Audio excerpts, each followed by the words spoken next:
Државата инвестираше над 17 милиони евра во образованието, рекоа денес на пресо штипскиот огранок на СДСМ. Во рамки на проектот за развој на вештини и поддршка на иновации, поддржан од Светска банка, во изминативе 2 години интензивно работевме на креирање на нови 1182 наставни програми за 52 профили во 4-годишно средно стручно образование. Додека во минатото ВМРО ДПМН ги задолжуваше училишта кои долги години животареа со блокирани сметки, СДСМ докажува дека се грижи за младите и нивната иднина во државата. Само со проектот Skills, проект за развој на вештини и поддршка на иновации, финансиран од заем од Светска банка во висина од 17 милиони и 700 илјади евра, од кои 8 милиони и 500 илјади за Министерство за образование и наука.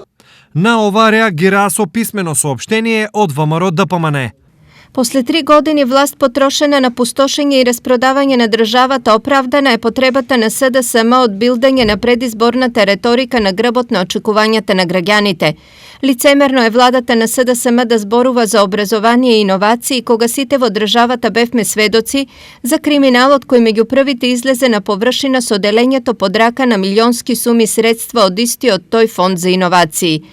Кога веќе владата на СДСМ не задолжува со дополнителни над 17 милиони евра наменети за современа IKT опрема во училиштата, да подсетиме дека е веќе спроведен проект со кој училиштата беа опремени со интерактивни тамбли и компјутери за секое дете. Проект кој жестоко беше напаѓан од тогаш опозиционата СДСМ. За развој на иновации беа набавени 80 нови научни лаборатории за потребите на високообразовните институции, кои се наменети токму за јакнење на иновативноста и научниот капацитет на државата. Воедно беа изградени и 102 училишни спортски сали и реконструирани училишта ширум Македонија. Стои во реакцијата.